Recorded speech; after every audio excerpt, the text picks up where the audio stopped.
மெல்லிய பின்னணி இசை, சோகமும் மர்மமும் கலந்த இசை. வணக்கம் நண்பர்களே. இன்றைய நிகழ்ச்சியில் நாம் பேசப்போகிற விஷயம் உங்கள் இதயத்தை குலைக்கக்கூடியது.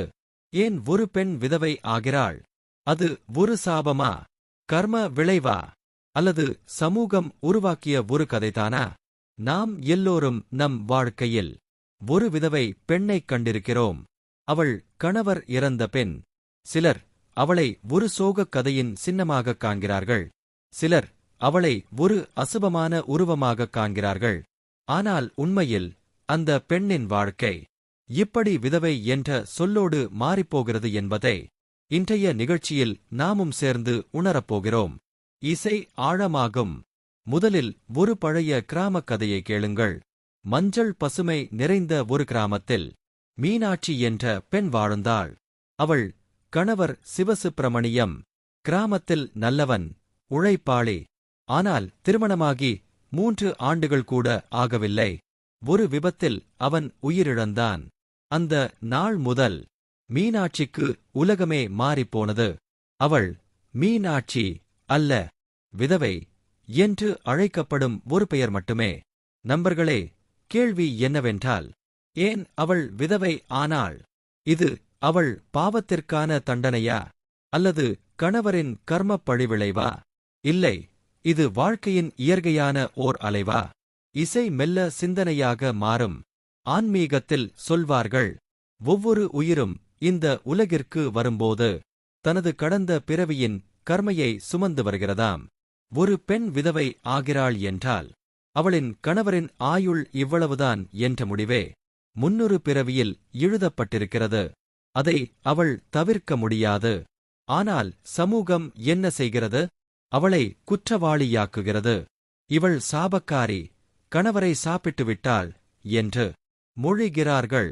அது உண்மையா? இல்லை நண்பர்களே, அது ஒரு பெரிய பொய். விதவை என்பது ஒரு பாவமல்ல, ஒரு இயற்கை நிகழ்வு மட்டுமே. பின்னணி துக்கம், அக்கிரமம் காட்டும் இசை. இப்போது பாருங்கள், நமது நாட்டில் பல பழக்கவழக்கங்கள் உள்ளன. விதவை ஆனவுடன் பெண்ணின் வாழ்க்கையை கருப்பு நிறத்திலேயே பூசிவிடுகிறார்கள்.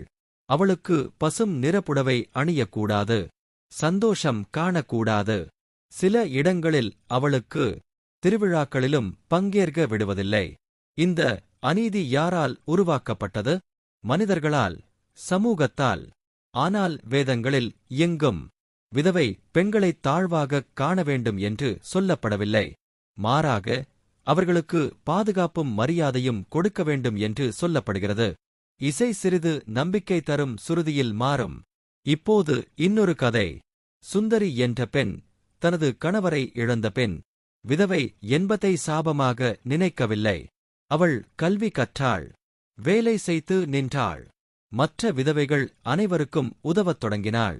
அவள் சொன்னாள், விதவை என்பது வாழ்க்கையின் முடிவு அல்ல, ஒரு புதிய தொடக்கம். நண்பர்களே, இதுவே உண்மை. விதவை என்பது இறுதிச் சொல் அல்ல. அவளது வாழ்க்கை இன்னும் தொடர்கிறது. அவளுக்கு கனவுகள் இருக்கலாம், அவளுக்கு ஆசைகள் இருக்கலாம். அவள் இன்னும் தாய், இன்னும் சகோதரி, இன்னும் ஒரு மனிதர். இசை உயர்ந்து ஆழமான சிந்தனைக்கு வழிகாட்டும். ஆகஸ்ட், ஒரு பெண் விதவை ஆகிறாள் என்றால் அது அவள் குற்றமல்ல, அது வாழ்க்கையின் ஒரு அத்தியாயம். அவள் மதிக்கப்பட வேண்டும், அவளுக்கு ஆதரவு தரப்பட வேண்டும். அவளை சாபக்காரி என்று சொல்லும் பழக்கங்கள் அறிவில்லாத காலத்தில் பிறந்த பொய்கள். நாம் அவற்றை உடைக்க வேண்டும். முடிவு. நண்பர்களே, இன்றைய நிகழ்ச்சியில் பார்த்ததுபோல், ஏன் ஒரு பெண் விதவை ஆகிறாள் என்பதற்கு ஒரே ஒரு பதில் இல்லை. அது கர்ம விளைவு இருக்கலாம், இயற்கை விதி இருக்கலாம். ஆனால் ஒருபோதும் அந்த பெண்ணின் குற்றமல்ல.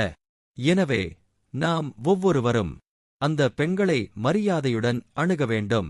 அவர்களது வாழ்க்கையை புதிதாய் உருவாக்க ஆதரவு தர வேண்டும். இதுதான் நம் கடமை.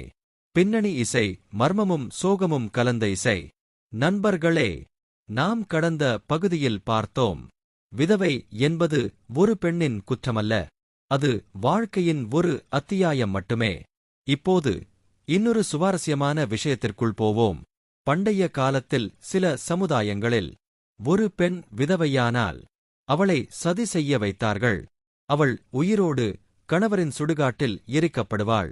இது கொடூரமல்லவா? அதுவே சமூகம் விதவைக்கு கொடுத்த அநீதியின் உச்சம்.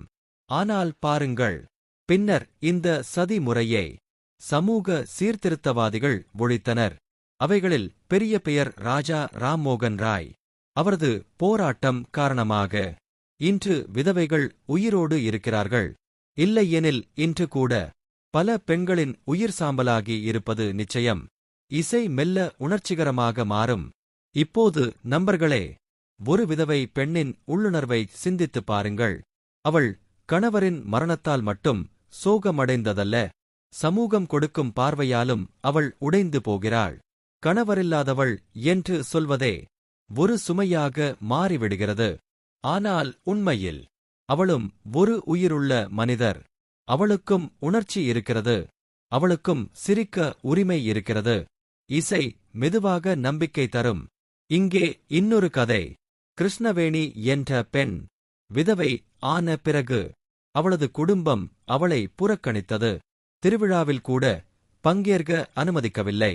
ஆனால் அவள் மனமுடைந்து போகவில்லை. அவள் சுயமாக வியாபாரம் தொடங்கினாள்.